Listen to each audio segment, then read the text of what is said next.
विक्रम विक्रम विक्रम बेताल बेताल विक्रम विक्रम विक्रम बेताल बेताल विक्रम विक्रम विक्रम बेताल बेताल बेताल विक्रम। नमस्कार, आज हम आपको सुनाएंगे विक्रम बेताल की कहानी पार्ट 3। बड़ा बलिदान किसका। तो आइए शुरू करते हैं। हर बार की तरह राजा विक्रम फिर बेताल को पेड़ से नीचे उतारता है और पीठ पर लादकर उसे योगी के पास ले जाने के लिए चल देता है। ऐसे में एक बार फिर बेताल राजा विक्रम को बोलने पर विवश करने के लिए एक नई कहानी कहना शुरू करता है। कहानी है राजा रूपसेन और अंगरक्षक बीरवर की। वर्धमान राज्य में रूपसेन नाम का एक राजा राज किया करता था। राजा बहुत ही साहसी, दयालु और न्यायप्रिय था। यही वजह थी कि केवल वर्धमान में ही नहीं बल्कि उसके राज्य से सटे सभी राज्यों में भी राजा रूपसेन के व्यक्तित्व की मिसाल दी जाती थी। एक दिन रूपसेन के दरबार में बीरवर नाम का एक व्यक्ति आया। जब राजा ने उसके आने की वजह पूछी तो बीरवर बोला, मुझे नौकरी चाहिए और मैं अंगरक्षक के तौर पर आपकी सेवा करना चाहता हूँ। बीरवर की यह बात सुनकर राजा ने कहा, मैं तुम्हें अपना अंगरक्षक बना सकता हूँ, लेकिन उसके लिए तुम्हें अपनी कार्य कुशलता सिद्ध करनी होगी ताकि मैं यह तय कर सकूं कि तुम मेरे अंगरक्षक बनने के लायक हो भी या नहीं। राजा की यह बात सुनकर बीरबल फौरन तैयार हो गया। उसने अपने बाहुबल के साथ अपना शास्त्र कौशल भी दिखाया। बीरबल की सभी विशेषताओं को देखकर राजा रूपसेन बहुत प्रभावित हुआ। राजा ने पूछा, बीरबल बताओ, अगर मैं तुम्हें अपना अंगरक्षक बनाता हूँ तो तुम्हें प्रतिदिन खर्च के लिए क्या चाहिए। राजा के इस सवाल पर बीरबल बोला, महाराज आप मुझे 1000 तोले सोना दे देना। बीरबल का इतना कहना था कि दरबार में मौजूद सभी लोग हैरान होकर बीरबल की ओर देखने लगे। राजा रूपसेन भी बीरबल की मांग पर आश्चर्य में पड़ गया। हो भी क्यों ना, वेतन के रूप में बीरबल ने इतनी बड़ी रकम जो मांग ली थी। राजा ने गंभीर होकर बीरबल से पूछा, तुम्हारे परिवार में कितने लोग हैं। बीरबल ने उत्तर दिया, कुल 4 महाराज, मैं, मेरी पत्नी, एक बेटा और एक बेटी। बीरबल का जवाब सुन राजा ने मन ही मन सोचा कि आखिर 4 लोगों के भरण पोषण के लिए इसे इतने धन की क्या आवश्यकता। फिर कुछ सोचकर उसने बीरबल को 1000 तोला सोना प्रतिदिन बतौर खर्चे देने की बात मान ली। काम सिर्फ इतना था कि उसे हर रात राजा की सुरक्षा के लिए राजा के कक्ष के बाहर पहरा देना था। राजा यह जानना चाहता था कि बीरबल इतने धन का क्या करेगा। उसने बीरबल को 1000 तोला सोना देकर रात में नौकरी पर आने को कहा और गुप्त रूप से कुछ सैनिकों को उसके पीछे लगा दिया। बीरबल नौकरी और मनचाहा वेतन पाकर बहुत खुश हुआ। बीरबल सोना लेकर खुशी खुशी घर गया और आधा सोना ब्राह्मणों में बांट दिया। बाकी जो आधा बचा उसके 2 हिस्से किए। एक हिस्सा बैरागियों और सन्यासियों और मेहमानों को दिया। फिर बचे हुए सोने से अनाज मंगवाया और बढ़िया बनवाए तैयार पकवान को पहले गरीबों को खिलाया और फिर उसके बाद जो बचा उसे अपने परिवार के साथ मिल बांट कर खाया। बीरबल की निगरानी कर रहे सैनिकों ने यह सारा नजारा देख जाकर राजा को बताया। राजा को यह जान संतुष्ट हुआ कि उसके द्वारा दिए धन को बीरबल अच्छे काम में लगा रहा है।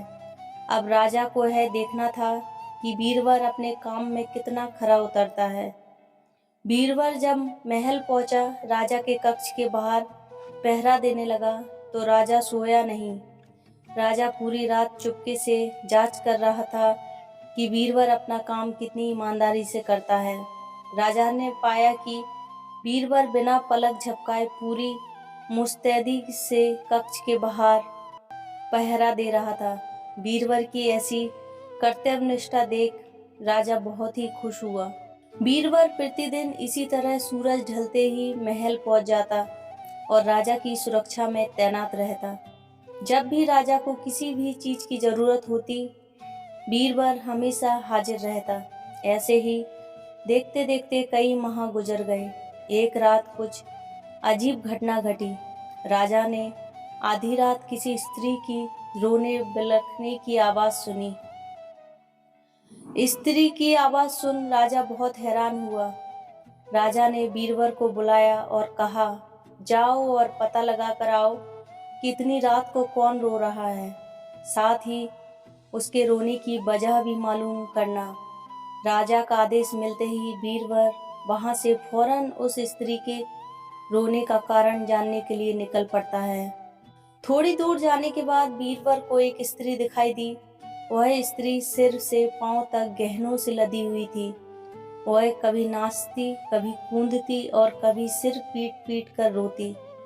यह सब देख बीरबल उस स्त्री के पास गया। उसने स्त्री के ऐसा करने के पीछे का कारण पूछा। बीरबल ने पूछने पर स्त्री बोली, मैं राजलक्ष्मी हूँ। रोती इसलिए हूँ कि राजा रूपसेन की जल्द ही मौत होने वाली है। उनकी कुंडली में अकाल मृत्यु लिखी है।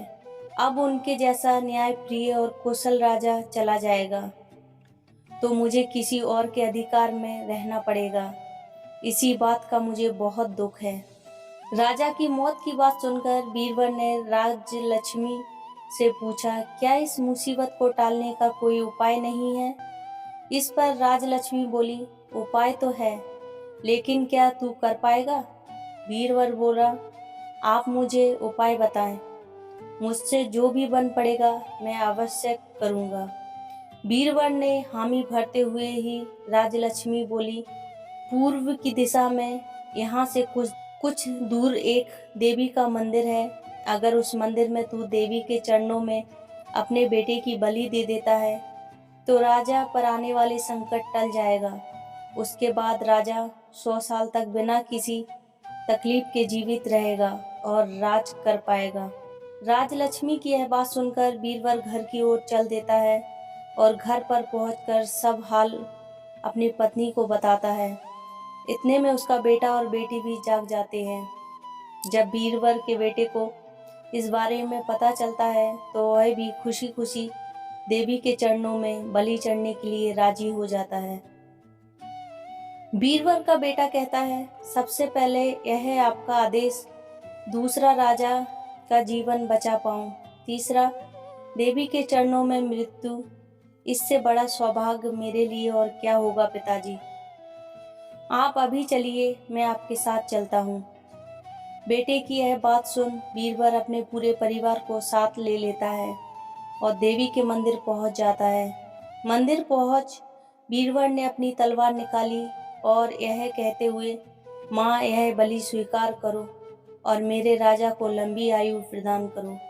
बेटे का सिर धड़ से अलग कर दिया। भाई की मौत पर बीरबल की पुत्री भी माता के चरणों में सिर पटक कर अपनी जान दे देती है। पुत्र और बेटी दोनों के मर जाने पर बीरबल की पत्नी कहती है, पुत्र और पुत्री दोनों को खोने के बाद मैं भी जीना नहीं चाहती। इतना कहते हुए बीरबल की पत्नी बीरबल के हाथ से तलवार छीन अपना शीश माता के चरणों में चढ़ा देती है। पत्नी की मृत्यु के बाद अब बीरबल सोचता है कि मैं अपने परिवार में अकेला रह गया हूँ, तो फिर मेरे जीने का भी क्या फायदा। यह सोचते हुए सामने पड़ी तलवार से वह खुद को भी खत्म कर लेता है। जब इस बारे में राजा रूपसेन को मालूम हुआ, वह भी मंदिर पहुंचे और सारा नजारा देख बहुत दुखी हुए। उन्होंने सोचा कि मेरी जान बचाने के लिए 4 लोगों ने अपनी जिंदगी गंवा दी। ऐसे में धिक्कार है मेरे राजा होने पर। ऐसे जीवन का मैं क्या करूंगा। बस यही सोचकर राजा अपनी तलवार खींच लेता है। राजा अपनी तलवार से अपनी गर्दन काटने जा ही रहा था कि तभी अचानक वहां देवी प्रकट हो जाती है। देवी कहती है, राजन, मैं तेरे साहस से प्रसन्न हूँ। तू जो भी वर मांगेगा तुझे वह हासिल हो जाएगा। देवी की यह बात सुन राजा कहता है, देवी आप बीरबल और उसके परिवार को जिंदा कर दो। देवी तुरंत बीरबल और उसके पूरे परिवार को दोबारा जिंदा कर देती है। इतना कहकर बेताल बोला, बताओ विक्रम, इन सब में सबसे बड़ा बलिदान किसका? विक्रम बोला, बेताल, सबसे बड़ा बलिदान राजा का हुआ। बेताल ने पूछा, वो क्यों?